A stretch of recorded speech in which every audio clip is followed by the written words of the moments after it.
All right, peace and greetings, YouTubers. So welcome to another edition of In the News. Let's just jump right into it. Now, I have to start out with my people in Southern California. I just want to say to everybody in areas like Ridgecrest and the Los Angeles metropolitan area, places like LA, Lancaster, Pasadena, Long Beach, all of those places, please be safe. Please be aware of just any information that's being put out there. Make sure you're being vigilant, paying attention to detail with everything going on as far as the seismic activity. If you didn't know, they've been having a series of earthquakes over the past few days. On the 4th, they had an earthquake that registered at 6.4 on the Richter scale, and then literally the next day, they had a 7.1. And then they said that actually the 6.4 was a foreshock to the 7.1. And now there's some seismologists who are saying that there's a possibility that there could be an even greater earthquake and that the 7.1 was a foreshock to something even greater. We're going to cross our fingers and hope that that's not true. We're going to cross our fingers and hope that Mother Nature was like, all right, y'all get the point. I'm going to leave y'all alone now. Y'all quit tripping. Like, man, earthquakes are stressful. Those are some stressful events. So we're just going to hope that, everything is well. Plus, listen, I'm supposed to be in LA next month. So I was like, oh, I might have to reevaluate my plans. But I went and I called my grandfather to make sure he was good because he actually lives in LA. He lives in South Central, and him and his wife are both in their 80s. So I was like, let me make sure they're good. And it was crazy because I had to call them on the 4th, and then literally the next day I had to call them again, like, y'all good? For real? Y'all sure?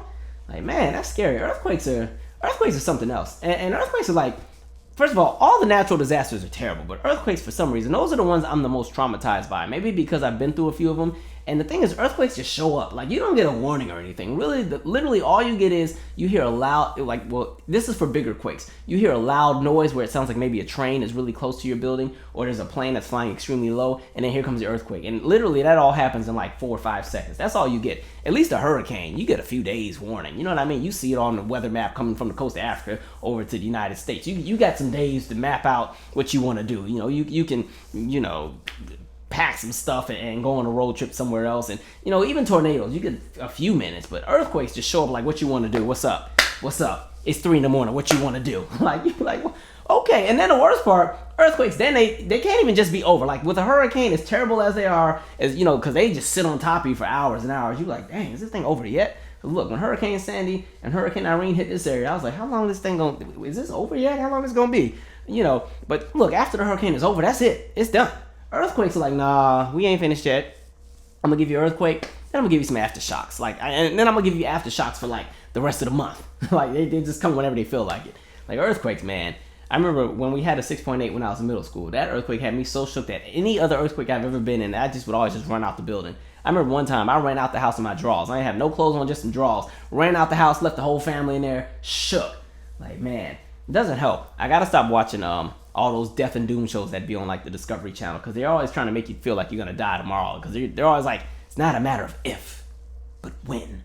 And so they had this episode one time, and it was talking about Washington State, where I'm from. And in Washington State, they also have earthquakes. They have a fault called the Strait of Juan de Fuca fault, kind of like how people always talk about the San Andreas fault. But the scarier part is the Strait of Juan de Fuca fault is actually capable of producing an earthquake even more powerful than San Andreas. It's up there with the same fault that they have in Alaska as far as the amount of power it can have. Because Alaska had like a 9.0 earthquake back in the 60s. I had a shop teacher whose best friend lost his wife, most of his kids, and like a lot of his friends in that quake back in the day. I think it hit Anchorage. But anyway, going back to my point, because I'm getting a little long-winded with this story, but I was watching Discovery Channel one time. They're talking about Washington State, and they're talking about the Strait of Juan de Fuca plate.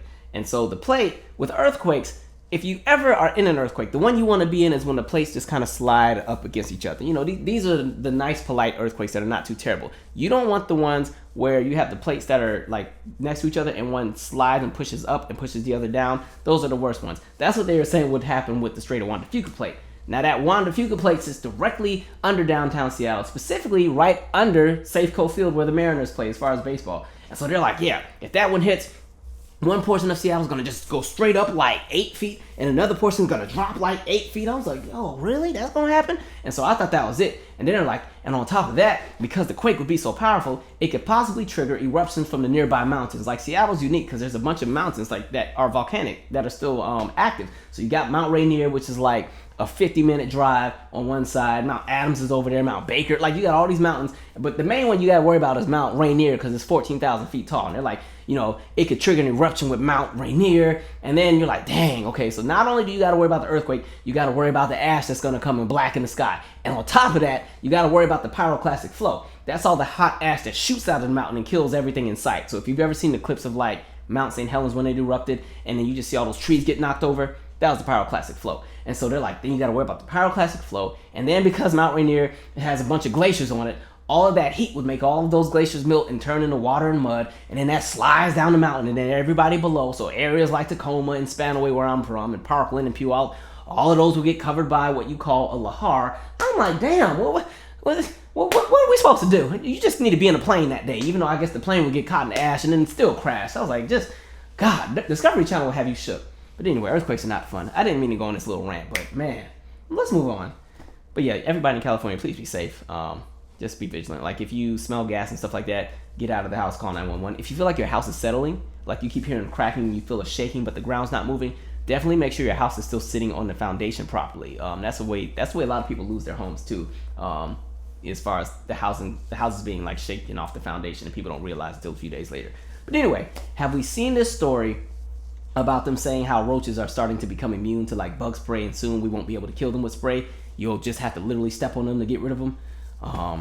Yeah, that's some creepy stuff. But to be honest, like I feel like roaches already are immune to bug spray, because every time I spray one of them things, they don't really be dying. Like they could win an Academy Award for the acting that they do.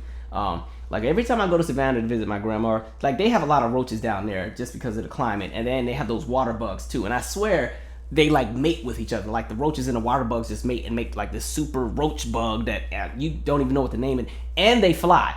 And so my grandma's house was built in 1927, so it was a little bit older. It always had like all these cracks and stuff. And so I mean, she just always had roaches. But every time you see one, you go and spray it, and then the roach will always fool you because they'll flip upside down and start kicking, and then the kicks get slower, and then you think they're dead. And then to make sure that antenna they got just does like a, and you're like, okay, they're done.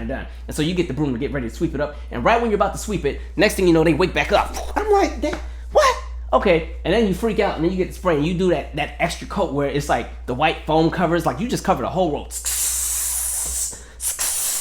Just wasting all the spray and everything. And then everybody in the house got a contact high because you done sprayed so much, and you got them cousins with asthma and everything, so now they sickly. And then you think the roach is dead this time, because at this point, the roach has been covered in like a whole cup full of bug spray and everything. And you go to try to sweep it up again, and what happens?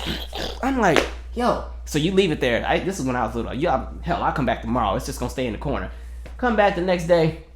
It's like, let me sweep this thing up. And that leg's still like, no. I'm like, nope, can't do it. So yeah, I don't think the spray works today, to be honest. Roaches just, ugh. But yeah, that'd be interesting. The thing about roaches is because they carry so many diseases, that's the issue, because they just carry so much bacteria on them. And then they lay on eggs too. Like that's why I don't like stepping on them, because it's like stepping on an egg. And then if you step on them and they haven't laid the eggs, but they got the eggs out there, you push all the eggs out, and then them things hatch too. I'm like, yo, can't do it.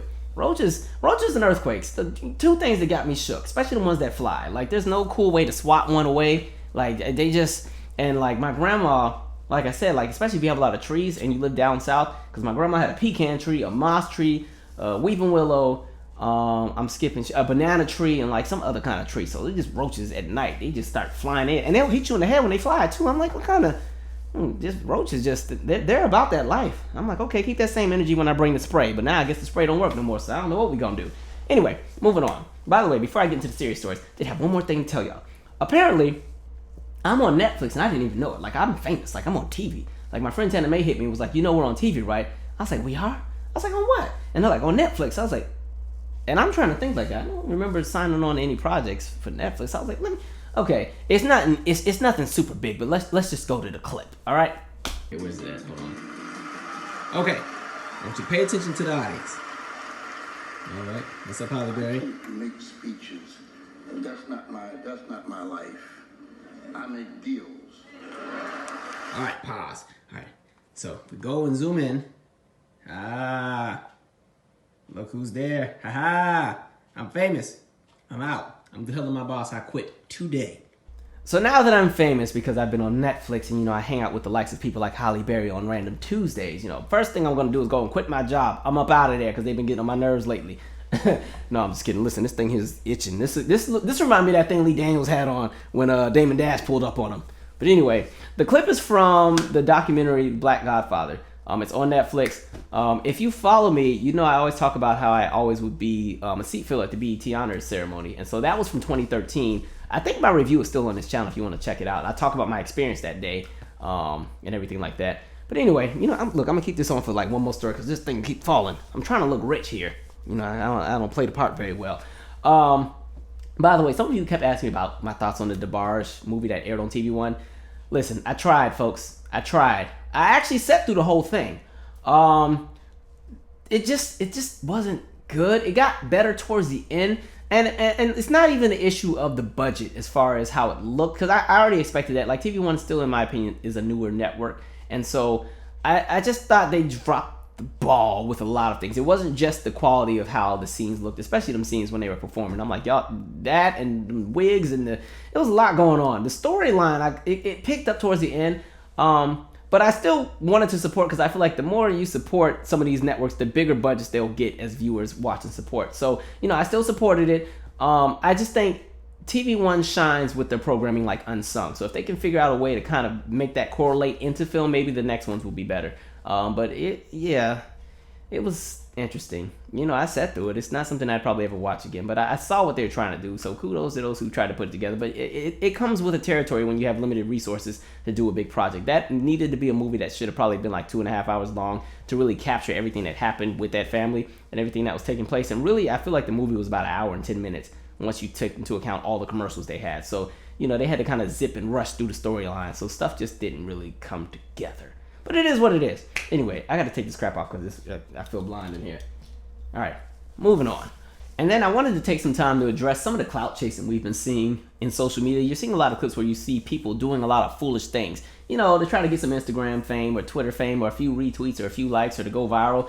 But the biggest issue I have is now you see people doing things that affect other people. And that's what the problem is. If you're going to do the clout chasing and try to get famous, do it on your own terms where it doesn't affect other people who don't want to be a part of whatever shenanigans you have going. And so you've seen the clip with the girl who goes and she gets the blue bell is it blue bell or blue bonnet? I don't know. It's one of the blues, one of the ice creams. Either way, she's going to be singing the blues if they throw the book at her. But, she takes the ice cream and then she like licks it and puts it back and then she records herself. Now, from what I've read, they said that she actually purchased it right afterwards. It was really kind of just for the cameras. But long story short, the issue at the end of the day is that, one, let's just say she didn't. The thing is, you have to think about the fact that, anything can happen with something like that. You got some people who don't have real immune systems, and any little form of bacteria can just really put them in a position where they get extremely sick. Like, things just happen. And then you just want to make sure you pay attention to what the laws are in your area. You don't want to go and do something that you thought was really petty or something real simple that you could just laugh at,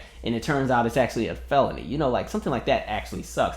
And so for that girl, I noticed a lot of articles started talking about the Tylenol murders in Chicago back in 82, which is one of the reasons why they had the seals on the medicine bottles and stuff now, where somebody contaminated the Tylenol and a few people died. And then literally like 4 years later, there was a copycat person who did the same thing. There was a woman, I saw this on Forensic Files, and she was from my home state of Washington. She was mad at her husband. She wanted him to die. She wanted the life insurance policy because she was going to get like $175,000 if he died.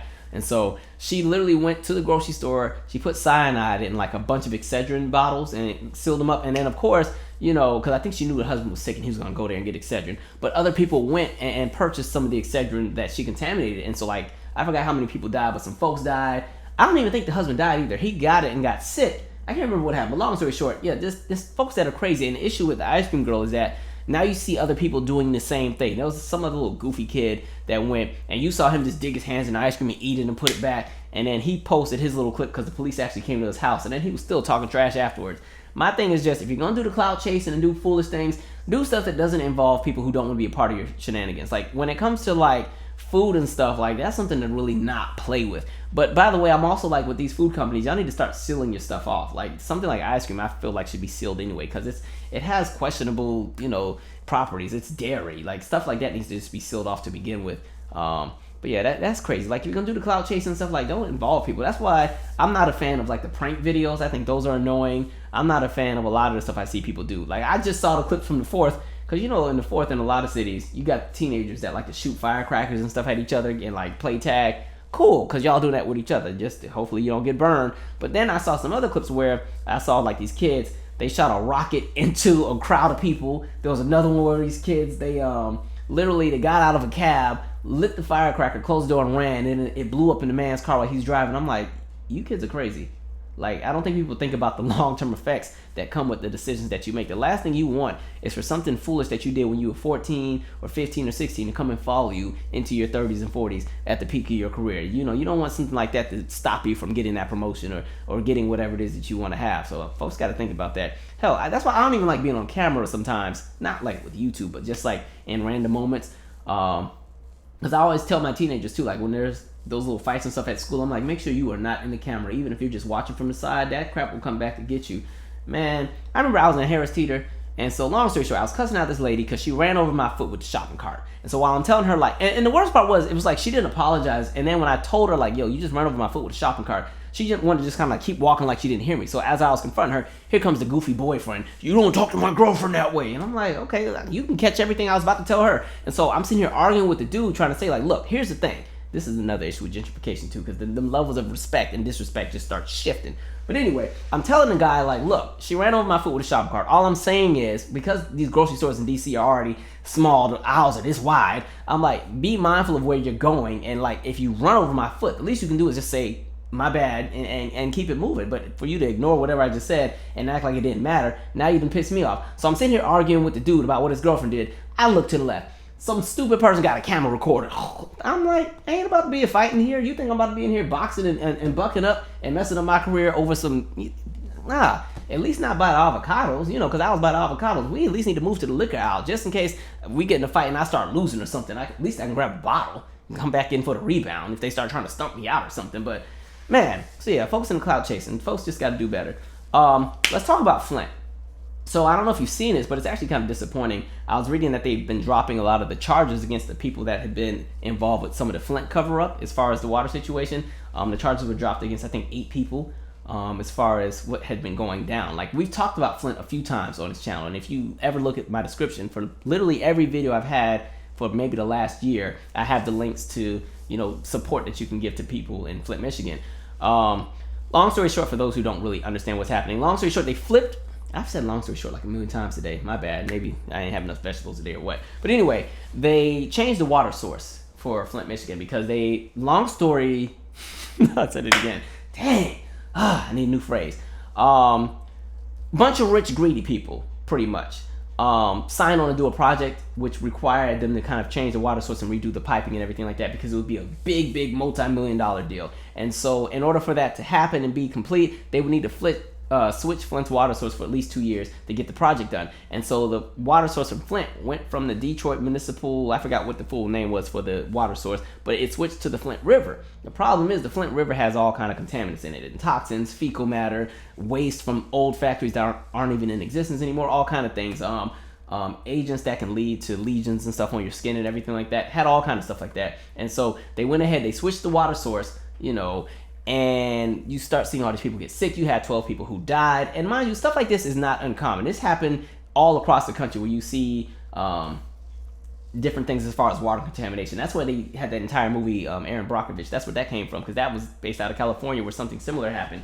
But going back, so the water gets all jacked up, right? And I mean, the water has all kinds of stuff in it. It has fecal matter in it, lots of lead. And the issue with lead is that the damages from lead poisoning are irreversible, especially with children who are under the age of 6. It can contribute to things like ADHD, cognitive learning. It can affect things like IQ, even though I told you my 2 cents on what I think about IQs and everything like that. But it plays a huge role in a lot of things. And so pretty much the city lied about everything, kept telling the people everything's fine. And then what did they do? They said, oh, we'll just put chlorine in the water and then tell the people to boil it. And it turns out that actually makes lead levels increase for some reason. I'm like, oh, that's crazy. And so they've been lying to the people about everything. And it just, you know, they eventually switched the water source back. But now the issue is you have all of those pipes that have had all this corroding water and all kind of stuff going through it for, you know, months at a time. And that was the other thing. They had changed like the results of different reports and everything. They had altered numbers. So they knew that things were wrong. But because they were so pressed about that dollar, and we've had many conversations about integrity and where integrity goes when people are pressed about money and trying to get a check, you know, they literally ignored everything that was going on, all the warning signs, you know, all the effects that you were seeing happening to the people in the area. They ignored it all and tried to act like everything was good, nothing's bad. And then, you know, there were so many people who were in on the cover-up. that, they just let this keep going. But anyway, now that they are back at the other water source, those pipes need to all be replaced. Every single pipe. Any pipe that went to a school, house, church, library, grocery store, all of that needs to be replaced. And so that's where we're at now today, where the whole city, that they have not been made whole yet. And then when you also just talk about the demographics of who live in Flint, when you're talking about both race and socioeconomic status, it's just a sad experience in general. Like, it's a sad thing because, like, really, if this were to happen somewhere that was more affluent, it would have been handled. Well, first of all, it would have never happened. By them just saying, let's just give the, Flint, they can have the Flint River. Clearly, it's a narrative where you see people saying they don't care about those who are not as wealthy. Those they can just all be collateral to our little project we have here because we want to be rich. We want to be richer. It's some bull crap. So it sucks that they dropped charges. Now, they said that they're going to go and reinvestigate and everything like that, because they said that the investigation has just been botched because there's so many people who are not cooperating in this, that, and the third. But man, it's absolutely crazy. And it just sucks that this has been going on at least since 2014. It's almost been 5 years. And, you've seen the long-term effects. You've seen people getting all kind of cancers and everything like that. Crazy. And then some news that I think is also sad is, Ebony Magazine and Jet Magazine, they're both owned by the same company. They both were started by John H. Johnson, which is also the same man at Howard University's School of Communications used to be named after before they switched it to Kathy Hughes over from Radio and TV One. But it looks like both magazines are actually, they may be out of business. They just laid off the remaining workers that they had. They've been having a few financial problems since about 2017, but it looks like, it's a wrap for both magazines. Hopefully there can be some magical person who comes back in the mix and, writes a magical check that can kind of undo some of the damage and hopefully, fill that lane. But that just comes with the territory as times evolve, as times change, as we transition more to the internet world where people are more so on blogs or, online news or even stuff like YouTube.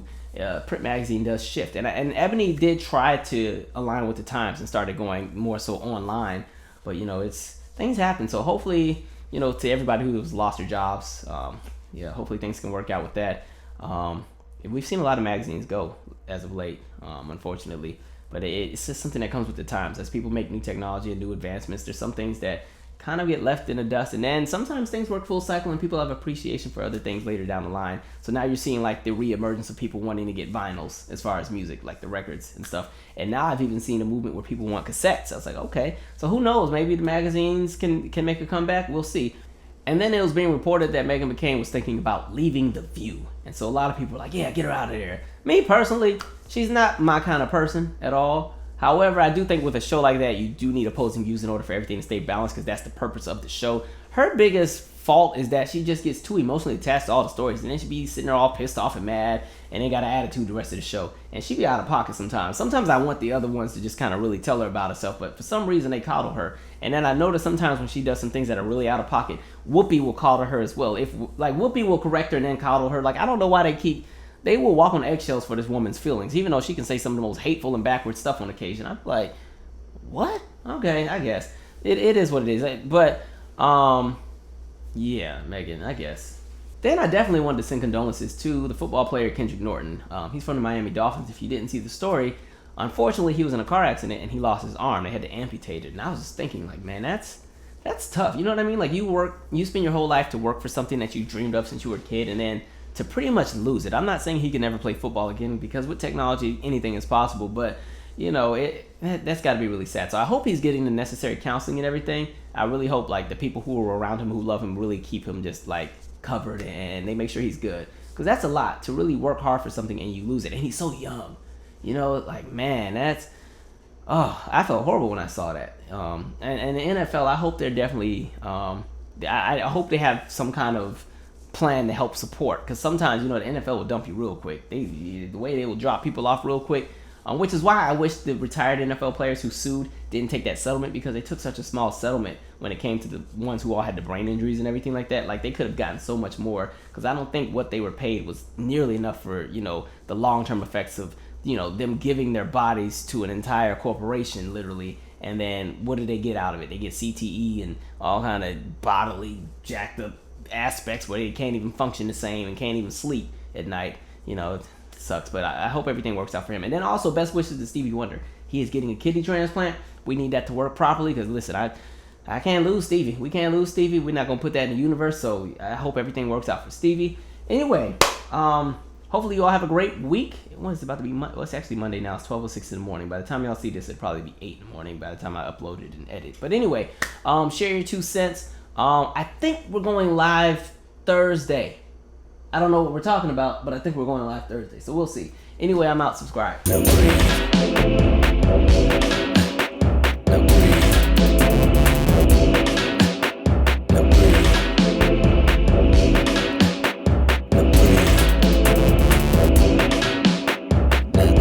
Take it for a trip. Hey, you better not slip. If you do, better tighten.